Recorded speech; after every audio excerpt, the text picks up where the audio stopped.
वांदो थे मुझे रब के सलाम चया तो मौला जिब्रील सलाम चया जिब्रील हिकिड़ी नौकरी घुरी उहा कहिड़ी नौकरी जॾहिं क़यामत वारो ॾींहुं थींदो जहन्नम जे मथां पुल सरात रखी वेंदी उतां तुंहिंजी उम्मत मथां न टपी सघे अल्लाह खां मंज़ूरी वठी त मां जिब्रील कलमे पढ़ण वारनि खे कुलनि ते खणी जन्नत में पहुचाए अचा। तलवार का तिखी होंदी वार का सनी होंदी टपी कौन सकदा तुझा उम्मती गुनाहगारन बेनमाजी भी तुझा उम्मती होंदा चोरी भी तुझी उम्मत में होंदी हबीब घणो ज़मानो गुज़री वेंदो कूड़ गिलाओ भी तुझी उम्मत में हो जो ज़िनाओ भी तुझी उम्मत में हो जो टपी कौन सघंदा मां पंजन परन ते खणी टपाया वाह मुझा महबूब तुझी मोहब्बत दा कुर्बान वञा हबीब जिब्रील दे निहारे फरमायो ओ जिब्रील उम्मत जो उल्को न करे उम्मत जाना मां मोहम्मद जाना। सुभान अल्लाह। जिब्रील को बियो कम चो कि बोला बियो कम कोने महबूब तू तो बादशाह तू तो नबियन जो सरदार तू तो इमामुल अंबिया पर मां ॾिठो ॾाढो ॾुखियो वक़्तु हूंदो कीअं तुंहिंजी उम्मत टपंदी मदीने जे साईं फरमायो त पुल सरात जे सामे पाठ मां बीठो हूंदुमि हुन पासे मुंहिंजी उम्मत ईंदी जॾहिं उम्मत जा पेर पुल सरात ते ईंदा मां दुआ जे लाइ पंहिंजा हथ खणंदुसि ऐं दुआ घुरंदुसि रब्बे सलिम उम्मती रब्बे सलिम उम्मती ओ मुंहिंजा मौला मुंहिंजी उम्मत खे खैर सां टपाए ओ मुंहिंजा मौला मुंहिंजी उम्मत खे सही सलामत टपाए। महबूबन फरमायो जॾहिं उम्मत जी निगाह मुंहिंजे रुख़ अनवर ते पवंदी मुंहिंजे पाक चेहरे ते पवंदी तलवार खां तिखी भी विसरी वेंदी बाहि जा मच भी विसरी वेंदा मुंहिंजे दीदार में मस्त थी मुंहिंजी उम्मत जन्नत में पहुची वेंदी। सुभान अल्लाह सुभान अल्लाह। यार जो दीदार भी दीदार आहे न कदे कलाक कंहिंजे इंतजार में कोन वेही सघंदा आहियो 15 मिंट ऐं चवणी आहे त अल इंतजार अशद मिनल मौत इंतजार मौत खां बि ॾुखियो आहे पर अल्लाह जी ज़ात जो कसम आहे 12 थी वेंदा आहिनि ॾींहं जा उहे शुगर जा मरीज़ दिल जा मरीज़ ब्लड प्रेशर जा मरीज़ सभु ही पेरनि ते मुर्शिद जे दीदार जे इंतजार में बीठा हूंदा। सुभान अल्लाह। जॾहिं महबूब जी हिकु झलक ज़ियारत थींदी आहे रुगो हिकिड़ी घड़ी दीदार नसीब थींदो आहे महबूब ज़ियारत कराए वापसि उसरंदा आहिनि उन साॻी जमात जो चेहरो गुलज़ार बणिजी वेंदो आहे। सुभान अल्लाह। हिक ॿिए खे मुबारकूं ॾींदा आहिनि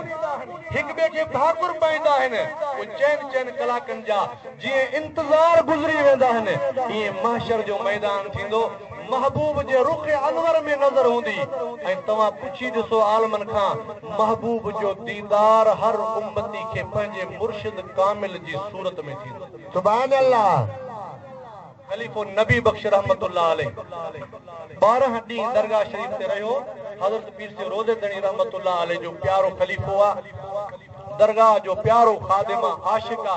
12 ॾींहं पंहिंजा हंध बिस्तरा ॿधे पियो पीर सिंह सरदार अची विया पाण फरमाए नबी बख्श काॾे केवला साईं असां वञूं था बस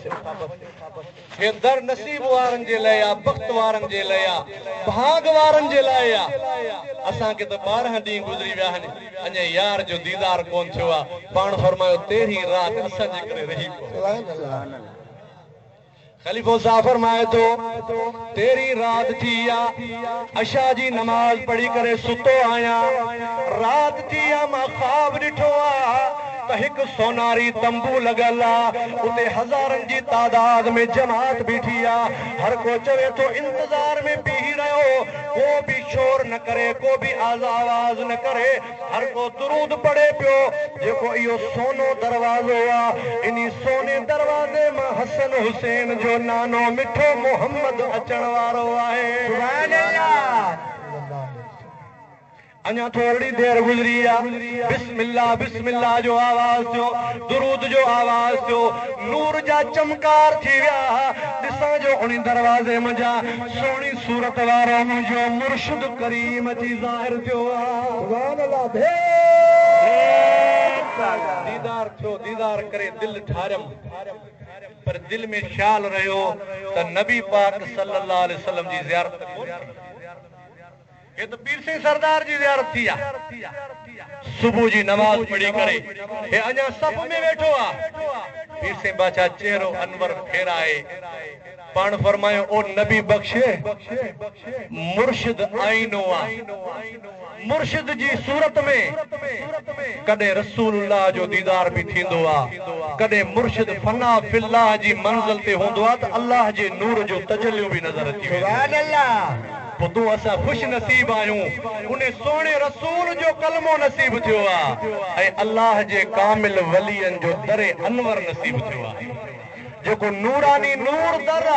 जे दर ते हज़ारे साइल हज़ारे मंगता आया सजणन के त खैर मिलियो पर दुश्मनन के भी खैर सुभान अल्लाह दुश्मन भी इन दर ता खाली कोन मोटी हुआ अज भी जेको कुर्सी ते वेठो आ जेको पाण के दुनिया जो अमीर सर रहे तो ॾिसो त इन कुर्सिन के दुआ आहे त मुझे मुर्शिद करीम जी आहे सुभान अल्लाह इन कुर्सिन के दुआ आहे त मदीने वाले जवान जी आहे अल्लाह करीम का दुआ आहे त रब करीम तो असा समूरन के इन दर जी सच्ची गुलामी नसीब फरमाए तवां के असा के असा जी तवां जी औलाद के इन भलारे दी जे सदके रोजे वारे जी मुरीदी में ऐं गुलामी में खुदा कबूल फरमाए आमीन ओ जेके पुठते हटी था वजन जन का निफाक जाहिर थे थो जन्म जा बुराई जी धप अचे थी इन के कबूलियो कोने मालिक अल्लाह शल बुराई का बचाए अल्लाह शल महबूब जे रंग में रहाए इन्हीं रंग में रहूं इन्हीं रंग में मरूं इन्हीं रंग में माशर में उठूं पो इंशाअल्लाह ताला तवां जा असा जा बेड़ा पार थी वेंदा